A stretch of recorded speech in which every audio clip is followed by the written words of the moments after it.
जय श्री राम, जय श्री बालाजी महाराज, जय महाकाल। नमस्कार दोस्तों, मैं प्रशांत आपका अपने बालाजी स्पिरिचुअल ज्ञान में स्वागत करता हूं। आशा करता हूं आप सब कुशल मंगल होंगे। आपके स्नेह और प्रेम से हम भी कुशल मंगल हैं। और आज का ये विषय जो हम वीडियो बनाने जा रहे हैं, जो लोग हनुमान जी की साधना करते हैं, हनुमान जी की सेवा करते हैं, हनुमान जी के मंत्रों का जाप करते हैं, या किसी भी प्रकार से आप हनुमान जी से कुछ भी चाह रखते हो, चाहे धन की हो, चाहे संकट निवारण की हो, चाहे आपके कोई भी कार्य संपूर्ण करने की हो, उसको हनुमान जी किस प्रकार पूर्ण करते हैं, क्या क्या परीक्षाएं होती हैं, कितने प्रकार की परीक्षा हनुमान जी लेते हैं, क्या हनुमान जी परीक्षा लेते हैं अथवा नहीं लेते हैं, या हनुमान जी की सेवा से क्या फल मिलता है या क्या नुकसान होता है, संपूर्ण विस्तृत जानकारी आज इस वीडियो में हम आपको दे रहे हैं। वीडियो को अंत तक जरूर देखिएगा ताकि आपको समझ में आ सके कि परीक्षा बेसिकली होती क्या है। देखिए, जो लोग बालाजी की सेवा, हनुमान जी की सेवा, अर्चना, पूजा इत्यादि करते हैं, हनुमान चालीसा का नित्य पाठन श्रवण करते हैं, या हनुमान जी की मंत्रों का उच्चारण, जाप इत्यादि आप करते हैं, तो हनुमान जी आप पर बहुत जल्दी प्रसन्न हो जाते हैं, क्योंकि कलयुग के जागृत देवता हैं। और हनुमान जी को प्रभु श्री राम की तरफ से चिरंजीवी होने का माता सीता से आशीर्वाद प्राप्त है, और कलयुग के अंत तक पृथ्वी पर रहने का प्रभु की तरफ से आदेश है। तो हनुमान जी अपने भक्तों के संकट दूर करने के लिए पृथ्वी पर शरीर विराजमान है, और वो बहुत जल्दी प्रसन्न भी हो जाते हैं। उनकी परीक्षाएं जो होती हैं वो भी थोड़ी कठिन भी होती हैं और सरल भी होती हैं।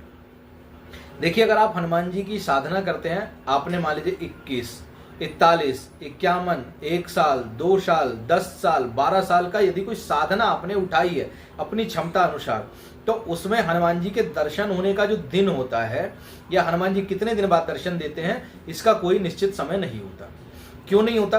क्योंकि देखिए, आपकी भक्ति, आपकी सेवा, आपका समर्पण और आपका जो हनुमान जी के प्रति विश्वास है, जो दृढ़ विश्वास है, वो जितना प्रबल होगा, उतनी जल्दी हनुमान जी आप पर प्रसन्न होंगे, उतनी जल्दी हनुमान जी की शक्तियां आपको प्राप्त होंगी, और हनुमान जी के अनुभव आपको प्राप्त होंगे। स्वप्न के माध्यम से, गुरुजनों के माध्यम से आपको हनुमान जी की कृपा प्राप्त होगी और दर्शन भी प्राप्त होंगे। हनुमान जी की साधना करते समय विशेष बातों का ध्यान रखना चाहिए कि ब्रह्मचर्य का पालन होना चाहिए। जो भी व्यक्ति हनुमान जी का साधक हो, हनुमान जी की साधना करता हो, हम ये नहीं कहेंगे पूर्ण ब्रह्मचारी हो, लेकिन इतना ब्रह्मचारी तो होना चाहिए कि जब तक वो साधना करे, 11, 21, 41, 51, सवा साल, 10 साल, अगर साधना करो, जो भी आपकी साधना का संकल्प है, उस दौरान आप मन से, वचन से, कर्म से, वाणी से, आचरण से बिल्कुल पवित्र और शुद्ध रहने चाहिए। क्योंकि हनुमान जी सात्विक देवता है, अखंड ब्रह्मचारी है। हनुमान जी की सेवा करने वाले को ब्रह्मचर्य का कंट्रोल होना चाहिए। जो ग्रस्त जीवन वाले हैं या जो भी व्यक्ति हनुमान जी की सेवा करते हैं, वो ब्रह्मचर्य का पूर्ण रूप से पालन करें, उतने समय कम से कम जब तक आप हनुमान जी की सेवा और साधना में लगे हैं। ठीक है ना। दूसरा, खान पीन बड़ा सात्विक होना चाहिए। मांसाहार, सांप, अंडा, ये सब चीजें आपको नहीं करना है, क्योंकि हनुमान जी इन सब चीजों से थोड़ा दूर है, तो ये सब चीजें आप लोगों को त्यागनी है। दूसरा, भोजन पवित्र होना चाहिए। मिर्च मसाला, अधिक तला भुना, अधिक मार्केट के जो मसाले आते हैं, गरम मसाला, मैगी मसाला, ये सब चीजें आपको नहीं गिरनी है। शुद्ध सात्विक भोजन घर में पकाना है। जो भी व्यक्ति साधना करे उसको शुद्ध सात्विक भोजन खाना है। आधा पेट खाना है। कितना खाना है? आधा पेट ही भोजन करना है, ताकि शरीर में आलस्य ना रहे, फुर्ती बनी रहे। एक समय भोजन करोगे अति उत्तम है, यदि 2 समय भी करते हो तो हल्का फुल्का भोजन करना है, ताकि शरीर में ऊर्जा बनी रहे, आलस्य निद्रा आपको परेशान ना करे। और शयन की बात कर लेते हैं। जमीन पर साफ सुथरा वस्त्र बिछा करके, गद्दा बिछा करके आपको शयन करना है, या लकड़ी का बना हुआ तख्त हो, उसी पर आपको शयन करना है। ये हनुमान जी की साधनाओं का थोड़ा सा जो है प्रकोशन है, हनुमान जी की साधनाओं का थोड़ा सा जो है नियम है। अब बात कर लेते हैं कि मंत्र जाप किस पर करना है। जो भी अगर आप मंत्र जाप हनुमान जी का करते हैं, चाहे वो गुरुमुख द्वारा मिला हुआ हो या आपको स्वप्न माध्यम से मिला हो, जब तक गुरुमुख मंत्र ना मिले तब तक आप साधना ना लें।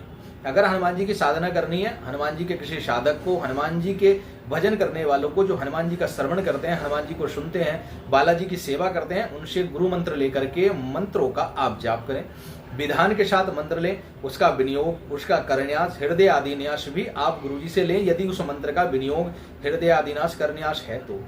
जैसे एग्जाम्पल के लिए मैं बता देता हूं, यदि आप ओम हम हनुमते रुद्रात्मकाय हुम फट ओम का अगर आप जाप करना चाहते हो तो इसका विनियोग, इसका हृदय आदिन्यास, इसका करन्यास, इसका ध्यान आपको पता होना चाहिए। जब तक आप ये चीजें आपके पास नहीं होंगी, आपको साधना का पूर्ण फल प्राप्त नहीं होगा। ऐसा नहीं है अगर आप केवल मंत्र भी करोगे तो हनुमान जी की प्रसन्नता आपको आ जाएगी, लेकिन अगर आप साधना मार्ग में जा रहे हो तो पूर्ण विधि विधान के साथ, पूर्ण विनियोग के साथ, जो उसकी पद्धति है, जो उस मंत्र का विधान है, उस मंत्र का भोग है, उस मंत्र का नियम है, उस मंत्र को करने का तरीका है, जब तक आप नहीं जानेंगे तब तक आप सफल नहीं होंगे। और ये सब आपको गुरु सानिध्य में, गुरु की कृपा से ही प्राप्त होता है। तो गुरु सानिध्य में ही आप कोई भी हनुमान जी की साधना उठाएं, क्योंकि हनुमान जी की साधना में ऊर्जा बहुत प्रबल हो जाती है। हनुमान जी का जो बल है वो अतुलित बल धामम, अतुलित बल है ना। उनका इतना बल है कि उन्हें खुद नहीं पता कि उनके पास कितना बल है। तो जब उनकी ऊर्जा पास में आती है तो गुरु भक्ति से, गुरु कृपा से, गुरु के सानिध्य से आप उस ऊर्जा को झेलने, थामने और वहन करने योग्य बनते हो। तो बिना गुरु के इस प्रकार की साधना आप ना करें। हनुमान जी की चाहे सिद्धि चाहिए, हनुमान जी की कृपा चाहिए, हनुमान जी से दूत चाहिए, तो आप किसी गुरु सानिध्य में ही साधना करें। परीक्षा क्या क्या हो सकती है? देखिए, पहली परीक्षा जो होती है आपकी ब्रह्मचर्य की होती है। हनुमान जी ब्रह्मचर्य की परीक्षा लेते हैं। ब्रह्मचर्य का नाश बहुत से लोगों का मैंने देखा है, मेरे पास फोन आता है कि साधना के बीच में उनको रात्रि में स्वप्न दोष हो गया, माताओं बहनों को कुछ उनके साथ ऐसा हो गया कि उनका ब्रह्मचर्य खंडित हो गया। तो ब्रह्मचर्य का सबसे पहली परीक्षा होती है ब्रह्मचर्य की। तो ब्रह्मचर्य आपका बहुत पक्का होना चाहिए। हनुमान जी की साधना करते वक्त व्यक्ति को लंगोट बांधकर बैठना चाहिए। अगर आप लंगोट बांध कर बैठेंगे तो आपको साधना करने में आसानी हो जाएगी। लेकिन अगर आपका पास लंगोट भी नहीं है, चाहे माता बहनें हैं जो लंगोट धारण नहीं कर सकते, तो उनको मन को अपना पक्का करना है, ब्रह्मचर्य को आपको साधना है। ठीक है ना। दूसरा, गुरु सानिध्य में इसलिए करना चाहिए कि जब ऊर्जा बढ़ती है तो ऊर्जा हमेशा क्षय होती है नीचे की तरफ को। अगर गुरु की कृपा होगी तो आपका ब्रह्मचर्य बचा रहेगा। तो पहली परीक्षा ब्रह्मचर्य की होती है। दूसरी परीक्षा क्रोध की होती है। जब आप साधना में बैठते हो तो आपके पास जब शक्ति आती है तो क्रोध आता है, बहुत क्रोध आता है। इतना क्रोध आता है कि अगर आपको किसी ने कुछ कह दिया तो आपका मन करता है कि इसको मार दें, मर जाए, या इसके लिए कुछ उल्टा अपशब्द निकल जाए। तो क्रोध को संयम में करना है। तो क्रोध की परीक्षा भी हनुमान जी लेते हैं कि आपके अंदर कितना क्रोध है, या आप किस प्रकार से साधना को लेके जा रहे हो। क्योंकि क्रोध भी जो है आपकी ऊर्जा का नाश करेगा, आपकी साधना को खंडित करेगा। कि क्रोध में आपसे कुछ भी अपशब्द निकल सकते हैं, किसी की हृदय, किसी की आत्मा आप दुखा सकते हो। और किसी गरीब का, किसी का हृदय, किसी की आत्मा अगर आप दुखाते हो, चाहे माँ बाप के लिए बुरे शब्द निकले, पड़ोसी के लिए निकले, किसी के लिए भी निकले, तो क्रोध को संयम में रखना है। कि हनुमान जी दूसरी परीक्षा क्रोध की लेते हैं। तीसरी लेते हैं मोह की परीक्षा।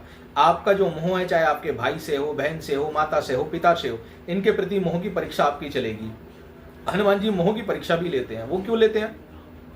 क्योंकि जब हम साधना मार्ग में जाते हैं तो हमारा उद्देश्य होता है ऊपर उठना, और संसार की चीजों में दबना, संसार की चीजों में घिरना हमारा उद्देश्य नहीं होता। तो भगवान आपको मोह की परीक्षा लेंगे। आपके परिवार वाले आपको मना करेंगे कि भाई ये पूजा मत करो। विभिन्न विभिन्न प्रकार से आपके परिवार में कष्ट आने शुरू हो जाएंगे। आपको लगेगा यार हनुमान जी की पूजा में तो मेरे घर में बीमार रहने लग गए लोग, माता बीमार हो गई, भैया बीमार हो गया, पापा बीमार हो गए, या पत्नी बीमार हो गई, या कोई बीमार हो गया।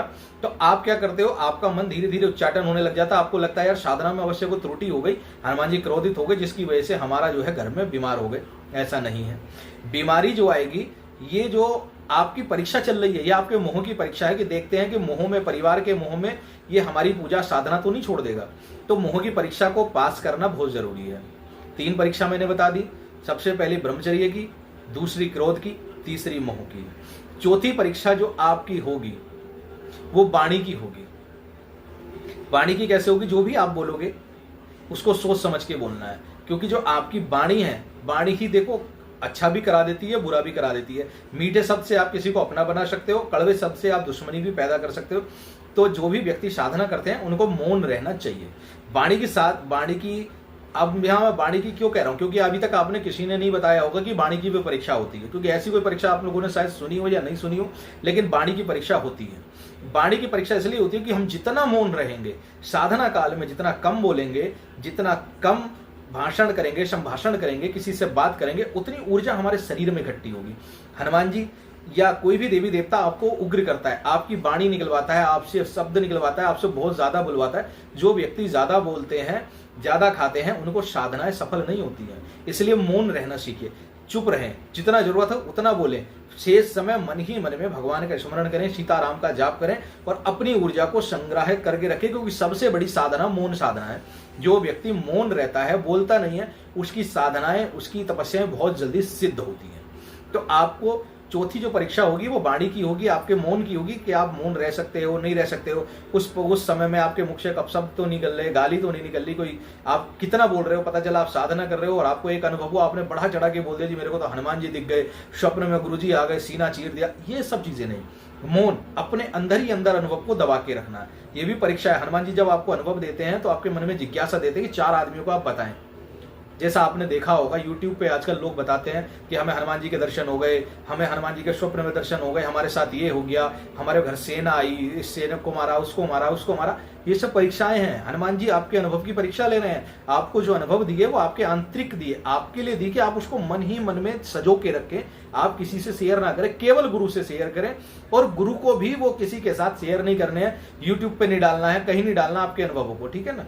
तो उसको संजो कर रखें। अपने जो अनुभव जो हनुमान जी आपको दे रहे हैं उसको अंदर ही अंदर धारण करें, वहन करें, सहन करें और उसको अपने मन में, आत्मा में आप धारण करिए। इससे क्या होगा, इससे आपकी ऊर्जा बढ़ेगी, आपकी कुंडलनी बढ़ेगी, आपका ओरा बढ़ेगा। आप देखोगे बड़े बड़े साधक एकांत में जाके साधना क्यों करते हैं, ताकि वो मौन रहें, उनसे अपशब्द ना निकले। किसी के जैसे लोगों के बीच में रहेंगे तो बहुत बोलना पड़ेगा, तो वो मौन रहते हैं। मौन की परीक्षा भी सबसे बड़ी परीक्षा मौन की परीक्षा होती है। और 5वीं परीक्षा जो होगी आपके मन की होगी।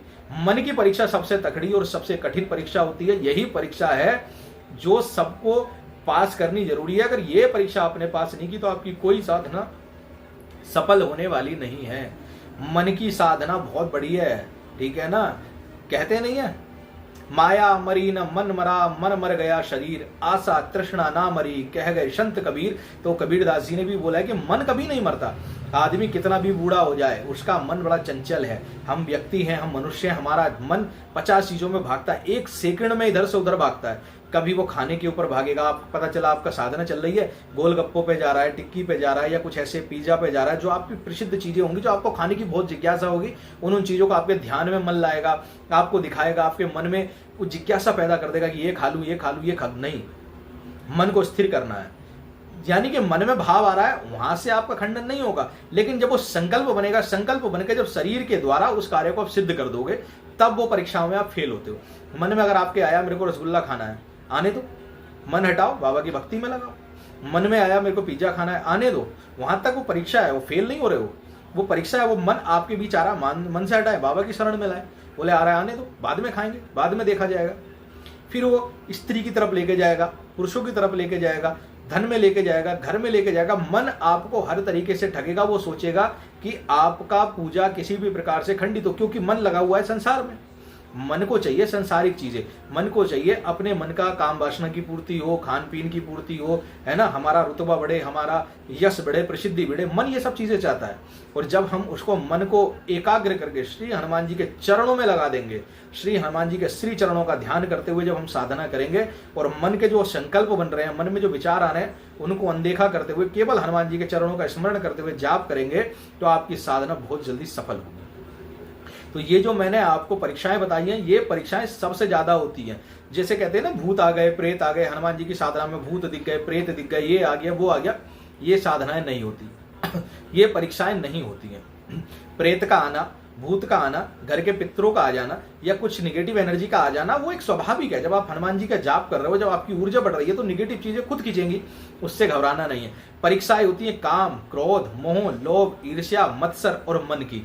इनको अगर आपने जीत लिया साधना के दौरान, उस समय उस पर्टिकुलर समय में, मैं नहीं कह रहा कि आप इससे मुक्त हो जाओगे, नहीं हो सकते, ना हम हुए ना कोई हो सकता है। बड़े ही बिरले संत होते हैं जो इस चीजों से परीक्षा से परे हो जाते हैं, जो काम, क्रोध, मोह, लोभ, ईर्ष्या, अहंकार, मत्सर आदि से मुक्त हो जाते हैं। हम सब सर्वसाधारण मनुष्य हैं, केवल प्रयत्न करते हैं कि अपने हनुमान जी को प्रसन्न करें, हनुमान जी की सेवा करें, हनुमान जी के दर्शन करें। तो अगर आप इन सब चीजों पे उतने समय के लिए साधना काल में अगर आप संयम रखते हो, एकांत में रहते हो, स्वयं का बना हुआ भोजन ग्रहण करते हो या पवित्र भोजन ग्रहण करते हो, जमीन पे शयन करते हो और हनुमान जी का रुद्राक्ष की माला पे जाप करते हो, सीताराम का श्रवण करते हो और साधना के बीच में ही हनुमान जी को रामायण का पाठ सुनाते हो, सुंदरकांड सुनाते हो, तो आपकी परीक्षाएं बहुत जल्दी हनुमान जी समाप्त कर देते हैं और बहुत जल्दी आपको दर्शन होते हैं, सिद्धि प्राप्त होती है, दूत प्राप्त होते हैं, उनके दर्शन प्राप्त होते हैं, जो आपकी कामना है अविष्ट वो भी पूर्ण होती है। इस प्रकार से हनुमान जी की साधना में जो है परीक्षाएं चलती हैं। ये हमने वो परीक्षाएं बताई जो हमारे साथ हुई है, जो हमने अनुभव की है, जो हमने अपने शिष्यों को दी, हमारे शिष्यों से हमें पता चला, जो उनके द्वारा उनको प्राप्त हुई, जो हमारे गुरुजनों द्वारा हमें प्राप्त हुआ। ये वो साधनाएं, इस तरीके से आप हनुमान जी की साधना करेंगे। हनुमान जी ना पागल करते हैं, ना हनुमान जी आपको बेवकूफ बनाते हैं। बहुत से लोग कहते हैं हनुमान जी की साधना करोगे पागल हो जाओगे, उनकी ऊर्जा नहीं झिलेगी। भैया वो भगवान है, वो सर्व जगत के स्वामी हैं, वो बहुत पवित्र सेवक है, बहुत पवित्र भक्त हैं, उनका मन निश्चल निस्वार्थ भाव वाला है, वो बहुत संत हैं, साधु हैं, गुरुजन हैं, उनके अंदर क्या नहीं है। वो स्वयं रुद्र अवतार हैं, स्वयं रुद्र हैं। उनको पता है किसको कब कितना देना है, उनको पता है कि मेरा बल नहीं सहन कर पाएगा, उनको भी पता है। वो आके तुम्हें ऐसी थोड़ी है कि तुम साधना कर रहे हो ना, तुम्हें खूब बल दे दिया, तुम्हारा शरीर फट गया, पागल हो गए, ऐसा कुछ नहीं होता है। जो व्यक्ति साधना में त्रुटि करता है, मांस मदिरा का सेवन करता है, अभिविचार करता है, काम भाव मन में लाता है, ठीक है ना, तो उस समय क्या होता है, उस समय वो प्रेत, उस समय उसके नेगेटिव एनर्जी, उसका मन, उसके कर्म ही उसको उस दंड को देते हैं। हनुमान जी कभी दंड नहीं देते। कोई भी देवी देवता किसी को दंड नहीं देता। हनुमान जी हो या कोई भी देवी देवता हो, सदा प्रेम करने वाले, वो अपने बच्चों को क्षमा करने वाले हैं, ठीक है ना। तो आपको जो हमने विधि बताई, इन परीक्षाओं को आपको पास करना है। इन परीक्षाओं पे विशेष ध्यान देना। जब आपके मन में साधना के विचार, क्रोध आए, सोचो परीक्षा चल रही है, शांत कर लो। मन में जब आपके मन में लालच आए, सोचो परीक्षा चल रही है, शांत कर लो। जब आपका मन इधर उधर भागे, सोचो परीक्षा चल रही है, शांत कर लो। और मन में राम राम का जाप करो, जो हनुमान जी का गुरु मंत्र आपको प्रदत्त है, जो गुरु द्वारा आपको मंत्र दिया गया, खूब बजो, खूब आनंद मंगल से जाप करो, आपकी साधना अवश्य सफल होगी और हनुमान जी की कृपा और भक्ति आपको विशेष रूप से प्राप्त होगी। आपके सारे मंगल होंगे, क्योंकि वो किसके सेवक है, मंगल भवन अमंगल हारी। जो मंगल भवन है, जो मंगल के भवन में और समस्त मंगलों का नाश करने वाले प्रभु श्री राम के अनन्य भक्त, अनन्य सेवक, श्री चिरंजीवी अंजनी के लाल महावीर हनुमान जी महाराज की हम सेवा कर रहे हैं, तो किस बात का संशय है। पूरे संयम वचन कर्म से आप करें।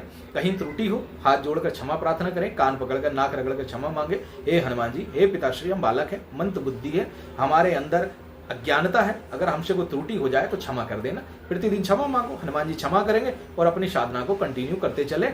21-41 जो भी आपका संकल्प है, उस संकल्प को पूर्ण करें। उसके बाद हवन करें, हवन करने के बाद गरीबों में भोजन वितरण कर दे, यथासंभव कन्याओं को खिला दे, आपकी साधना सफल हो गई। इतना सा जो कार्य है ये होता है, कोई बहुत बड़ी परीक्षा नहीं होती। कोई ऐसा परीक्षा नहीं लेने आने वाला तुमसे कि हनुमान जी आके तुम्हें डरा देंगे, उठा देंगे, फेंक देंगे, ऐसा कुछ नहीं होता। जो आपके मन के विकार हैं बस उन्हीं की परीक्षा होती है, जो माया जनित विकार हैं उन्हीं की परीक्षा होती है। उम्मीद करता हूँ आपको वीडियो से जानकारी मिली होगी, आपको समझ आया होगा कि किस प्रकार हनुमान जी की परीक्षाएं होती हैं साधनाओं में। भयभीत ना हो, गुरुजनों का चरणों का स्मरण करें, प्रभु श्री सीताराम का स्मरण करें और साधना को करें। जय श्री राम, जय श्री बालाजी महाराज, जय महाकाल। चैनल को सब्सक्राइब करें, पास आए बेल आइकन को दबाएं, वीडियो को अधिक से अधिक शेयर करें। आपका अपना चैनल है, चैनल को जितना आप बढ़ाएंगे उतना ही हम सब आपका आभारी रहेंगे और हनुमान जी की कृपा आप लोगों को प्राप्त हो, ऐसी कामना करते हैं। जय श्री राम।